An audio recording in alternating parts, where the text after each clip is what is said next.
We are still staying with the story of the 28th Annual Tax Conference of the Chartered Institute of Taxation of Nigeria, which was held from Monday 11th May to Friday 15th May 2026 at the Bola Ahmed Tinubu International Conference Center, FCT, Abuja. The conference featured engaging, educational, and thought-provoking panel sessions that resonated among conference delegates throughout the 4 days. The several plenary sessions centered on the 2025 Nigeria tax reforms. Today, we will be sharing with you the third plenary session with the topic Taxation, Business Competitiveness and Investment Climate, Aligning Fiscal Reforms with Enterprise Growth. The session had seasoned panelists who examined how Nigeria's ongoing tax reforms can create a more competitive business environment and attract sustainable investments. Straight to the plenary 3. So we are talking about taxation, business, competitiveness, and investment climate, aligning fiscal reform with enterprise growth. And to chair this session, permit me as I welcome, even upstage here, the coordinating dean of our faculties in CITN, our own Dr. Mark Abani, FCTI. Chairman of section, Dr. Mark Abani, skillfully guided discussions, setting the stage for a robust exchange of ideas and perspectives. So this session examines one of the most important dimensions of the fiscal governance within a nation. And that's the relationship between taxation, enterprise competitiveness, investment confidence, and economic transition and transformation. You've often heard both the President and the Minister of Finance saying they want to tax the fruits and not the tree. But this is the tree that produces the fruits. Globally, tax systems are increasingly evaluated not by their revenue performance, but by how effectively they support business growth, capital attraction, industrial productivity, regulatory certainty, one of the very important parts, and long-term economic resilience. As Nigeria implements the 2025 tax reforms, important questions are emerging around how the evolving fiscal framework is influencing investor perception, business confidence, compliance efficacy, and the broader ease of doing business. We often talk about ease of doing business, and taxation is usually number 2, if not number 1, in terms of how easy or difficult it is to make business work. And this is all within an increasingly interconnected regional and global economy. The discussion is particularly relevant as African economies continue to compete for investment, strengthen regional integration under the Africa Free Trade Agreement, and pursue fiscal modernization strategies aimed at enhancing competitiveness and sustainable growth. The Minister of Finance said that Nigeria has shown strong GDP growth in US dollar terms of 11.2%. Now, this in itself is remarkable and is very important as a stepping stone to having the 1 trillion economy by the year 2030, which is next door, almost here. It's therefore my pleasure to invite the lead presenter to provide some deeper insights into the interaction between taxation, enterprise development, competitiveness, and investment climate within Nigeria's evolving reform landscape. The lead paper presenter, Shegu Ajayi Kadri, MNI, Director General, Manufacturers Association of Nigeria, delivered an insightful presentation highlighting the critical relationship between taxation, economic growth, business competitiveness, and investor confidence. The presentation emphasized the need for a tax system that not only generates revenue but also supports enterprise development and economic prosperity. Nigeria's effort towards a unified tax framework take on particular significance. The enacted tax architecture aims to modernize administration, broaden tax base, streamline compliance, and critically rebalance the tax burden to ease pressures on workers and small and medium-sized businesses, while strengthening industrial competitiveness and the investment climate. In practice, business competitiveness depends more on effective tax incidence, compliance costs, and administrative predictability than on headline tax alone. On this score, there are three channels that are particularly relevant. First, transaction costs of compliance act as a hidden tax on productivity, particularly for small and mid-sized enterprises, where fixed compliance burdens are disproportionately large relative to turnover. Second, policy uncertainty increase the risk premium demanded by investors, effectively raising the cost of capital even in low tax environments. And third, tax fragmentation across tiers of government introduces distortions that undermine scale economies and encourage informality. From this perspective, the effectiveness of a tax system is determined by its coherence, predictability, and administrative efficiency.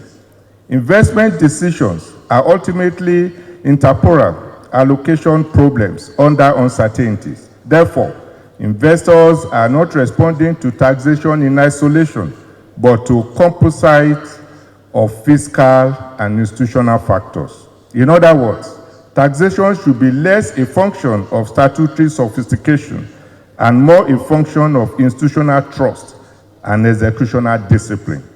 This distinction is critical because even the most well-defined tax systems will underperform if poorly implemented, while a simpler system consistently executed will deliver stronger outcomes. What are some of the challenges facing the Nigeria tax system? Nigeria's fiscal system operates within a constrained base, where a limited number of compliant companies and individuals carry a relatively large share of the burden. Secondly, an equally important challenge is fragmentation across revenue institutions and tiers of government. A third dimension is implementation capacity. And the fourth one is that there is the broader challenge of trust and compliance culture. In this context, the recently enacted tax acts represent a deliberate shift towards greater harmonization, simplification, and institutional coordination with Nigeria's fiscal framework, while it directly targets several of the structural constraints I earlier mentioned. Its effectiveness as an inflection point will ultimately depend on the depth of implementation, the consistency of enforcement across tiers of government, and the extent to which it succeeds in broadening the tax base while strengthening taxpayers' trust. Nigeria's business competitiveness is still structurally weak in global terms, with the most recent 2025 evidence placing it at about 39.7 out of 100 in IFD competitiveness ranking and 105th out of 139 economies in innovation performance.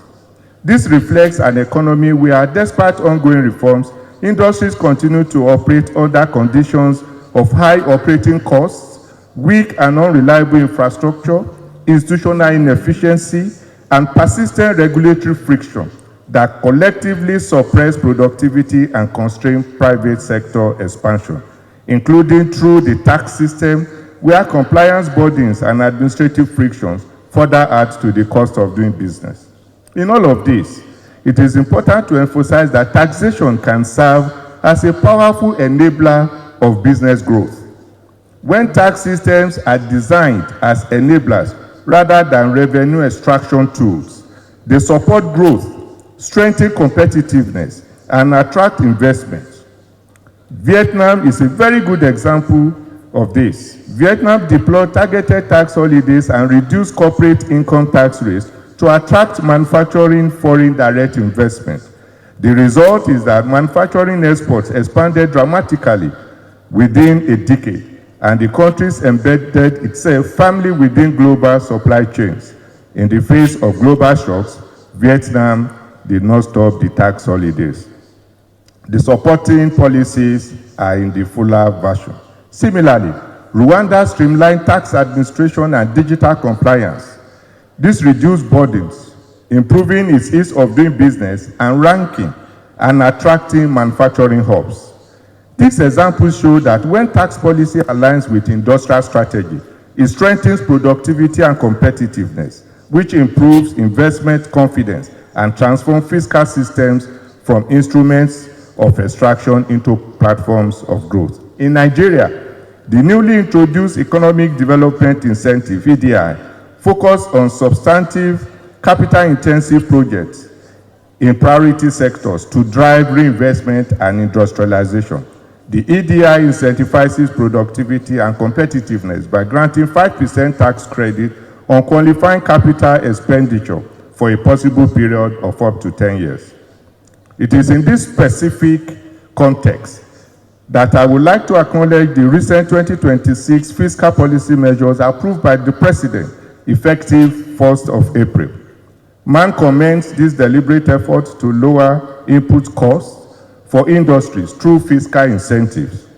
However, there is the need to point out a fragmentation gap in its execution details.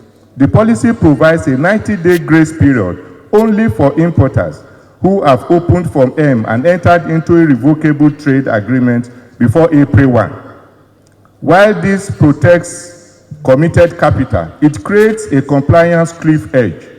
It does not account for the operational reality of manufacturers whose supply chains were disrupted by port congestions or forex assets delayed during the Q1 2026.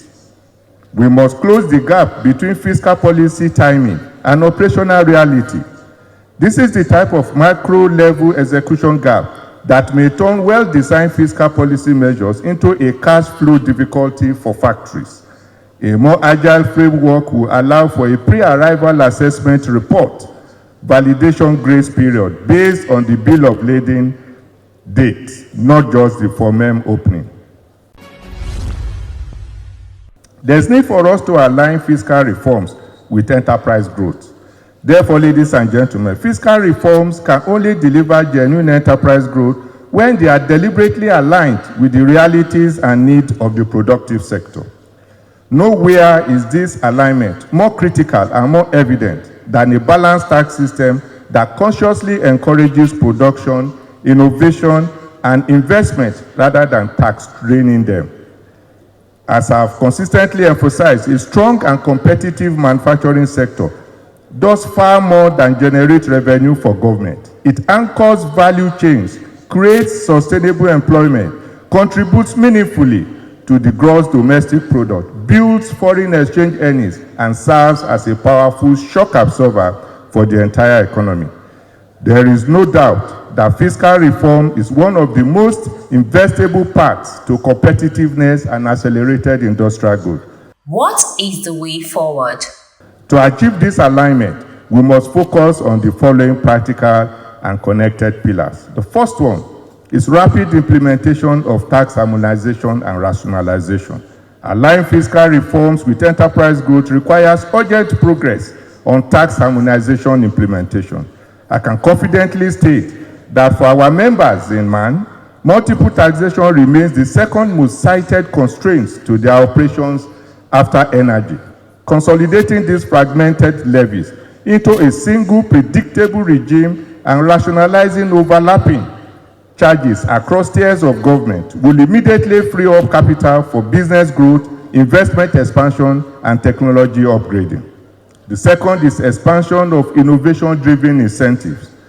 We must move beyond the basic tax holidays to aggressive targeted incentives that rewards productivity and long-term investments. The third is targeted support for SME scale-up and industrial graduation.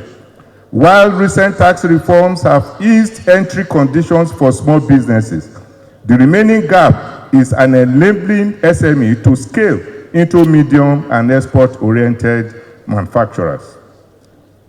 The fourth is transparent and predictable tax administration. The fifth is linking taxation directly to investment climate and competitiveness. The next is creating a fiscal regulatory stress test for new measures. It is important that before introducing or adjusting any tax or levy affecting production sectors, a formal stress test on manufacturing costs, cost structures, export competitiveness, and SME survival threshold should be conducted. This ensures fiscal policy is pre-tested against real sector impact and not just revenue projections. The next is establishing a single economic operator framework for businesses. The eighth one is shifting from entry-based taxation to production output tracking for industry. The ninth one is strengthening tax predictability through medium-term fiscal stability frameworks. I'd like to conclude. Distinguished ladies and gentlemen, it is important to say that Nigeria has moved beyond the stage of tax reform. The fiscal framework is now established, and the relevant laws are in place.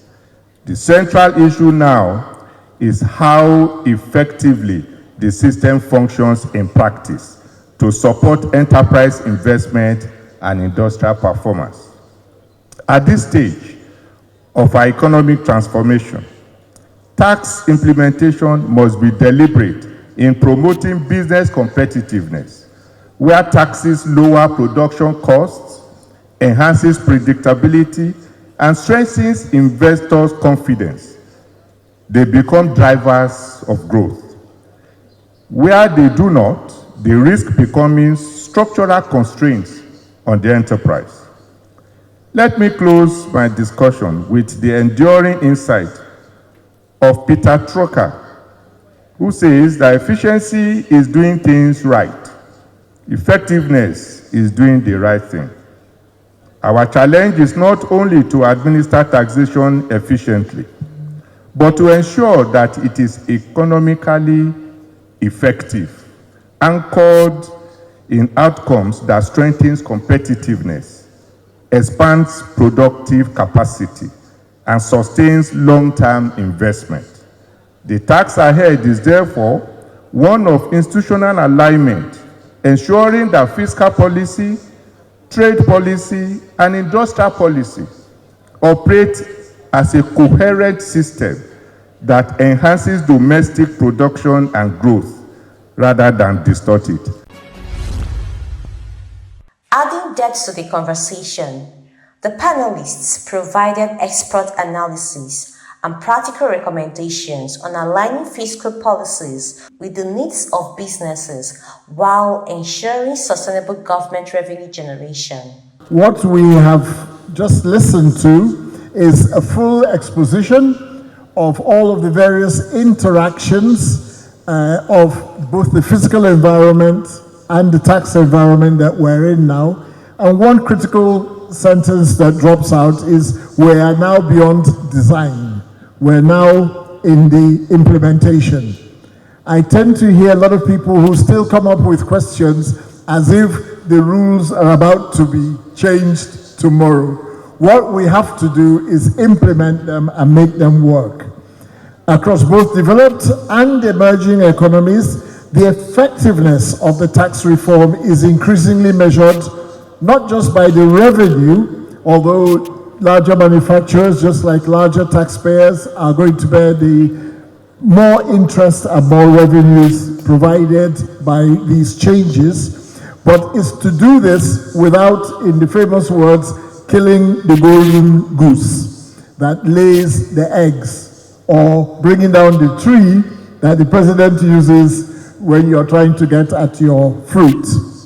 As Nigeria continues implementation of the reforms, its practical business realities are beginning to emerge from the emerging fiscal framework, and that's what we need to look at and discuss. My colleagues on today's panel are going to discuss further examine how tax policy and administration can support enterprise growth and make sure that Nigeria remains competitive both within the ECOWAS market, but as a major partner in the Africa Free Trade position, and how chambers of commerce can actually effectively drive that business. To speak on this now, and I'll start with a question and we will evolve the discussion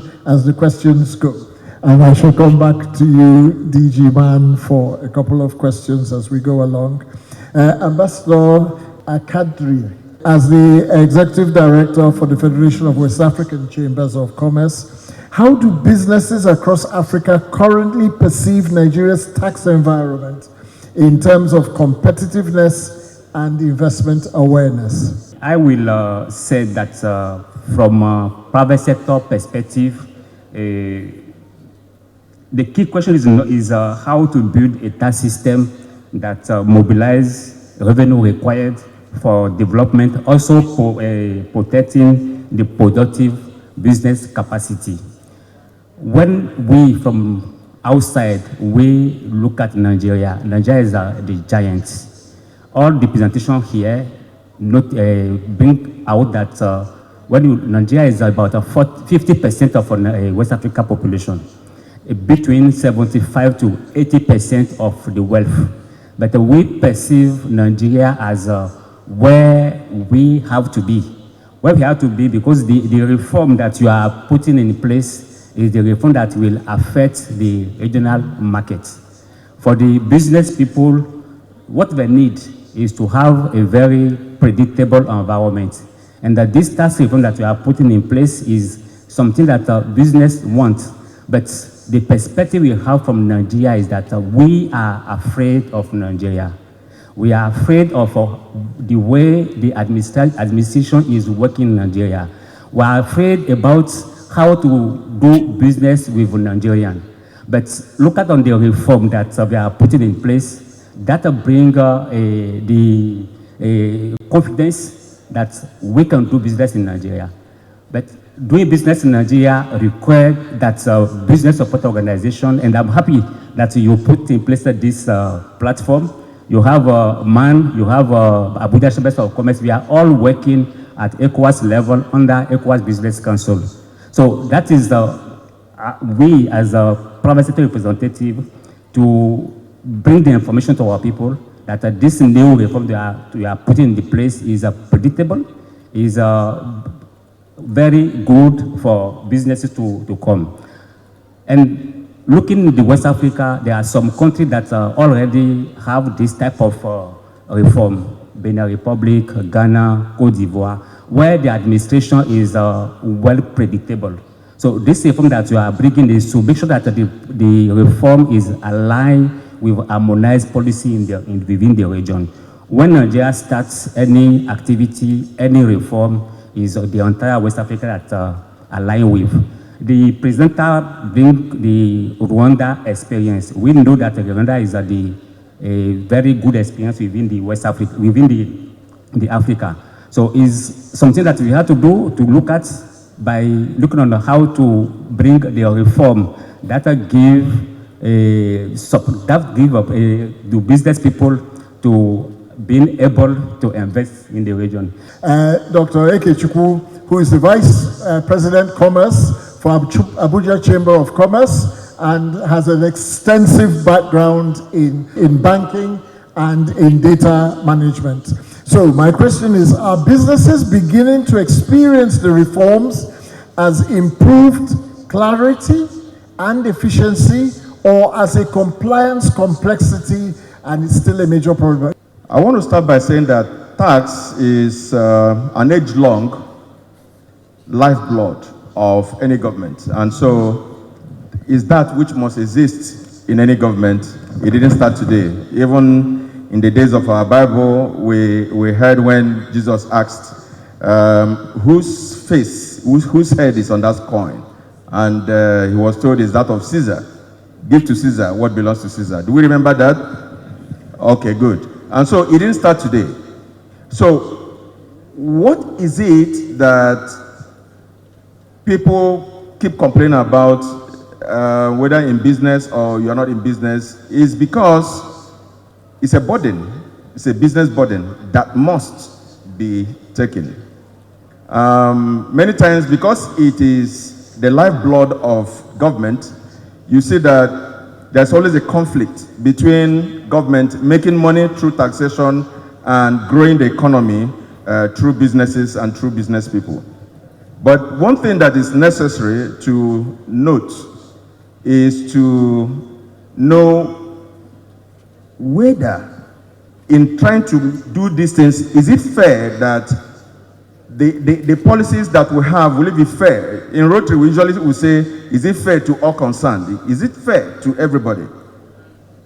Does it bring efficiency or effectiveness, as was mentioned by the lead speaker? Now, does it have clarity? All the things we're talking about reforms, does it have clarity? And then accountability is that which we will leave for another day. Talking about clarity, you see that yet, so far, I wouldn't say we already have enough clarity. This is because it just came out. And we also expect that the agencies concerned should do a lot of work. Many people do not know their left and their right from what has been said. So for clarity, it doesn't have clarity yet. But you see that for institutions, companies that are serious-minded about doing business, they are already looking for that aspect of it that affects them.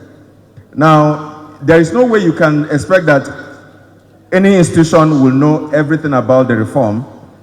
What usually should happen is the company should identify the parts of the reform that will affect their business. If you are in import business, you have to ensure that you understand what the reform says about import and about the products you import.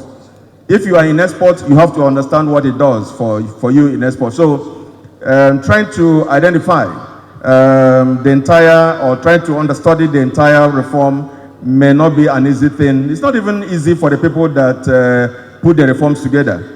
It's not, because they have to actually take them in segments. So, of course, taxes from the beginning of taxation to today has never been an easy thing to understand. I say so that because even Albert Einstein, that we know, Einstein is that man, a German, who we know, he said, income tax is the hardest thing in the world to understand. And I don't know why he said that. He's a physicist, so I don't know the business of a physicist in taxation. He said income tax is the hardest thing in the world to understand. So what it means is that if we even understand it fully today, it means that what he said has been debunked. So we have to take those aspects that concern us, and whether they are affecting our businesses, yes, they will affect businesses, because we already know now that cost of doing certain businesses have increased. The cost has increased, and you see, for those of you who are in hotels right here, who came from all parts of the country, you know that the hotels have actually increased their rates just because they will tell you is the VAT amount, the new VAT amount that they're paying, and other charges. So it's going to affect business. But what we have to do at all times as government is to ensure that there is the conflict between the growth of business and revenue generation for government must be looked at, and we need to have a balance between the two of them. Thank you very much. Thank you very much. It's where the tire hits the road, the rubber starts to burn, and the translation has to be done in every Nigerian language. We have now started it. There's no time for running. It's time to globalize and take advantage of what there are, what opportunities there are. I'll ask a DG man. You spoke about institutional trust and the need for a benchmark. Could you just elucidate a little bit of what you would expect to see in that benchmark for a couple of minutes so that we understand better what we're talking about? Okay, thank you very much. I would like to start with the issue of institutional trust. For instance, in the manufacturing sector, you only know the taxes that you are expected to pay, those ones that are documented and for which you can plan. But from January, February, and March, you are bound to see taxes, levies, fees that were unplanned. Some of them even come from non-state actors. And because you operate in a community, and most manufacturers will typically have 2 gates, if you are lucky, others is just one, to take in your raw materials and to take out your finished goods. So it's very easy for you to police. So a taxpayer needs to trust the system that the only obligation it has is the one that is real, is genuine, and is from recognized tax authority. So there has to be that trust in the system. There is also the flip side, which is the trust deficit for government. A taxpayer will be very happy to pay tax if he believes that the tax is going to work for his business, because he's the one that is generating the money to pay the tax, and that it can make demand on it. There was a time in Lagos State, I'm very familiar with Lagos State, you will see written taxpayers something at work, something like that. And I've really seen a state, I'm not singling out Lagos State for praise, but it's a place I'm very familiar with, where there has been some measure of collaboration between government and the private sector when it comes to the issue of taxation. There are designs that high-profile taxpayers are given specialized treatment for them to have assurance and trust in the system. I believe that as we go forward with this reform, which is to address quite a number of challenges that we have, we need to intentionally build on an atmosphere that guarantees hearing from your side. We also have the tax ombuds. The tax ombuds should truly be independent, should be accessible, and should not be tied to any form of restrictions that is put in place by the system. So I must be able to trust the tax ombuds that if I take a matter to you, you are going to look at it on the face of the law and fairness, and that you do not end up siding up with government. I don't know how that is going to be achieved. For me, I think it's one of the test case that Nigerians will be looking forward to, because most times industrialists, citizens are always at the mercy of the taxpayers. So we have to deliberately solve for this challenge that everyone in the country is aware about. Thank you very much. Quite a number of issues emerging there, both the institutional trust, the communication, and the social contract that very often nobody talks about, and people use it as an excuse not to engage with tax, rather than as an excuse or as the authority to engage with their elected members to make sure that tax money is used judiciously the way it should be.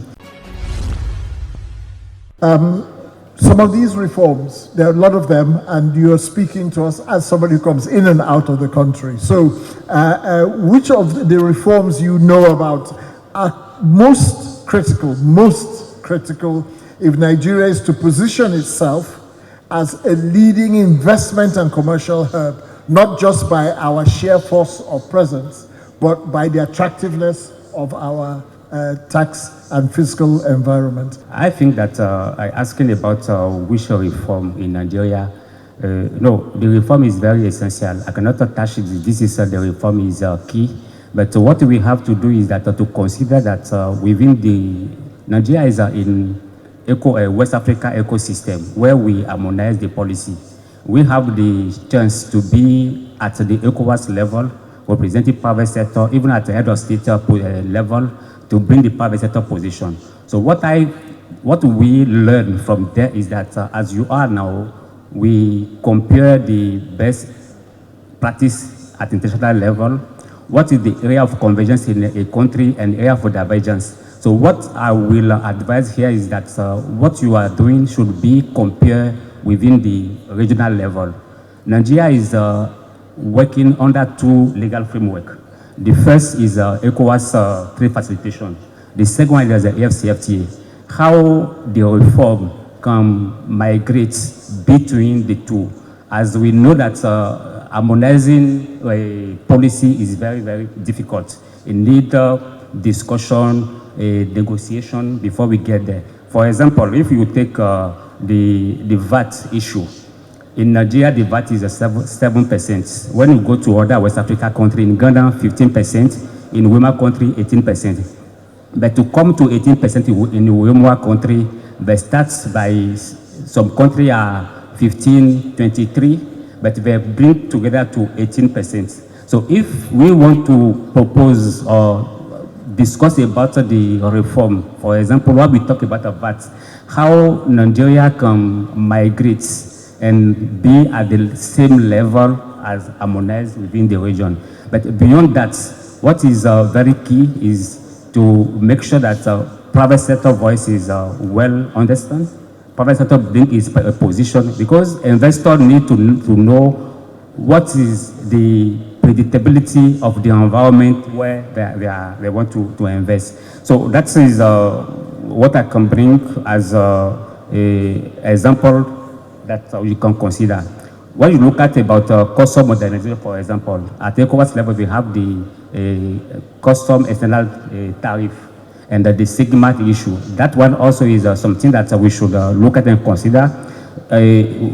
People that speak before me talk about digital taxation, they talk about investment incentive, cross-border SME taxation. All that experience is something that we have to look at with what is going on, for example, in a European level, how the reform can be bring to a citizen to understand, to have the information, to know how they can benefit with this environment that the government is putting in place.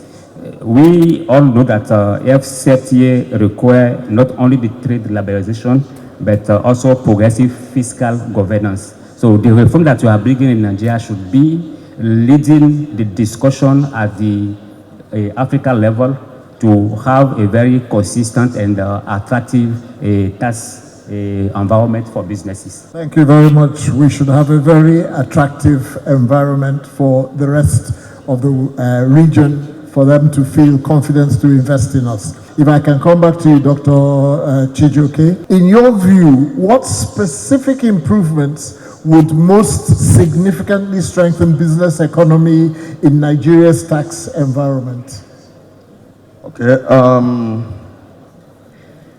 we need to have a system. We need to see a system that is very transparent, very transparent. Now, let me give you an instance. If we have 3 inspection teams visit a particular company, and you give them all the information, the same documents to each of them, and they come up with the assessment, you see that you're going to have very wide figures from team 1, from team 2 2023. There is no transparency on what you have to present that will give you a particular figure. Now, is it not necessary? We know that 2 times 2 is 4. If you multiply 2 by 10, I don't know what it will give you. But this is a situation where these teams will come and assess you. They will get different figures for you. In fact, many times the figures are so high, so your negotiation power can come so that you can negotiate better. So Nigerian businesses need transparency. I should be able to have an idea of what I'll be assessed for when they visit. And that is it. And so I expect that transparency, let there be a template of what to expect so that people cannot indiscriminately come and give figures so that you can negotiate better. Transparency is very important. Thank you. Thank you very much. That's beautifully and succinctly put. Now to the question and answer session. My question is with regards to changes in the tax position for free trade zones. That has not been discussed. I know that, Doctor, you probably also cover some of those entities in the zone. I had the privilege of being at ONE about 3 months ago also on engagement with Oil and Gas Free Zones Agency. And there's been a lot of complaints and concerns as to what will they do. There's obviously now the VAT regime is fully ongoing in the zone. So you think about people who have invested a huge amount of money only for them to now find themselves in that kind of situation.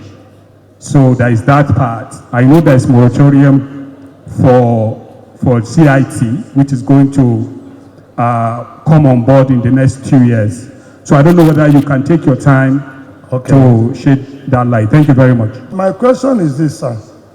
When we make policies, either at government or government agencies, number one is the policy must bring trust from the citizenry, and at the same time, bring a kind of safety for local industries.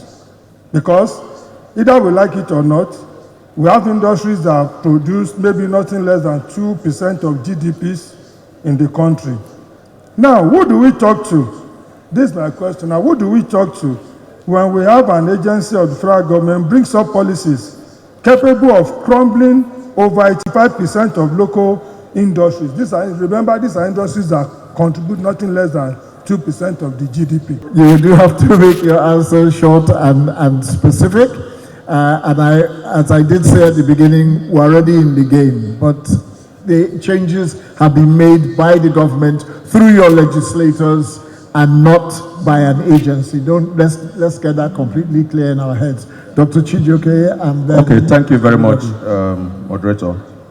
The concern of the questionnaire was important because a lot is happening around the free trade zones. A lot of abuses are happening there, and so you see people who are not part of a free trade zone registering their products as part of free trade zone, and government is losing a lot of income through that avenue. And because that is happening, the government is just careful around who to allow around the free trade zone, what product to be allowed there. And so if you're experiencing that, what you mentioned, just know that government is only trying to be cautious. But let it be known that if your products qualify to be, I'll get the concessions or free trade zone, just be sure that you're going to get them, because that is your right. And that's the essence of the free trade zone. Just that government will not just throw it open because a lot of abuses are happening there. That's actually the reason. So thank you for the question. I think by design, government and its agencies are expected to make the environment conducive for business. So if you now have someone who is, or a body that is expected to make your life a lot easier, is the one that is responsible for injuring, so to say, your business, then there has to be a recourse as to what the purpose of government is, and that's why we have organizations like business membership organizations. You have agencies of government that should provide an atmosphere for engagement. So what I would say is that through your business membership organizations, and I know that CITN, for instance, is a very formidable one. We have Manufacturers Association of Nigeria, NECA, and so on. So through the instrumentality of these agencies, you can approach. What we have said is that regulatory agencies of government should not act as headmasters that are looking forward to a staff or a pupil committing an offense. Because the truth of it is that if the only instrument you have is a hammer, every object will look like a nail to you. So there has to be this orientation that says regulatory agencies are supposed to support businesses. As a matter of fact, they are supposed to help you to obey the law, to operate within standards, and to even incentivize you to do so, not to wait and allow you or push you or encourage you or cajole you to have infractions so that they can benefit from it. So I think that there has to be created an ecosystem that respects the promotional aspect of government and that allows government to work for its people. That would be my response. My comment is about the free zone issue. You know, free zone is dedicated to produce for export, not to be inside the country. And they already have a huge incentive to produce. So we have to consider the taxation of free zone and the taxation in the country is very, very key. In some other West Africa countries, they give more facility to produce to export. While for those who are inside is another tax reform. I think that from the foreigner perspective, investor didn't compare a country with the tax rates. What we look at in the country is the ease of compliance. We look at for the clarity of the regulation. We look at for efficiency of the administration and also the predictability. Nigeria is blessed. You have the scale, you have the market, and anything happen in Nigeria, we look at it because it's a best practice for other countries. For example, we advocate on the biometric ID card, and Nigeria just accepts to deploy the biometric ID card. As soon as Nigeria will completely comply with the biometric ID card, you will see that the security issue within the region will stop.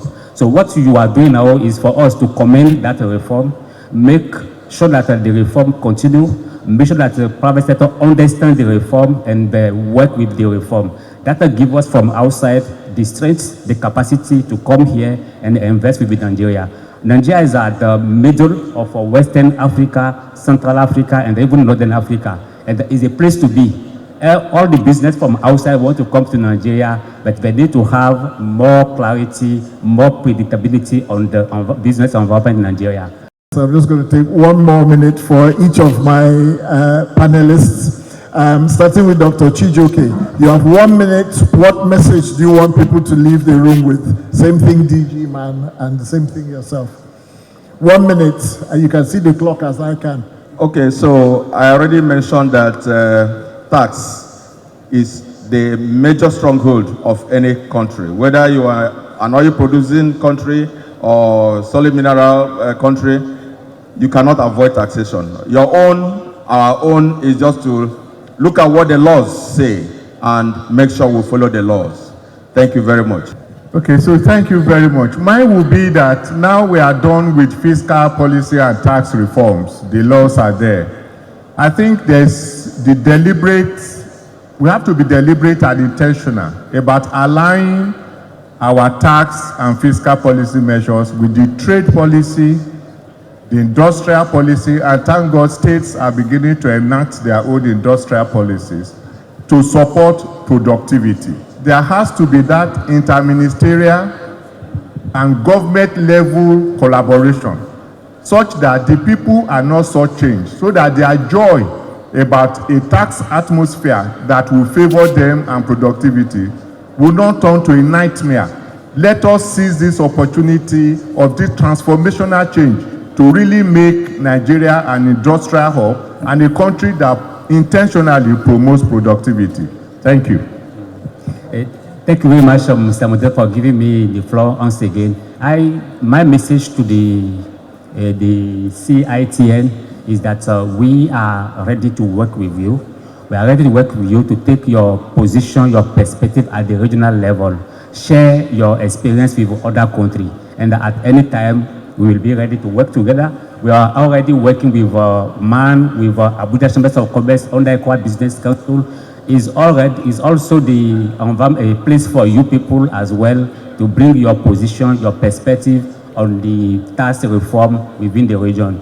One is to have the policy, to have the reform. The another one is to sensitize citizens about the reform. And we are available under Chambers of Commerce to make our platform available to share this information among our ecosystem. Thank you. There you have it. Nigeria is the place to be. Trust is a two-way sword. Let us achieve the $1 trillion economy by 2020. The discussions underscored the importance of building a transparent, predictable, and globally competitive tax system capable of driving enterprise growth and positioning Nigeria as an attractive investment destination. Don't forget to like, subscribe, and stay connected for more highlights from the 28th Annual Tax Conference of the CITN. Thank you for watching.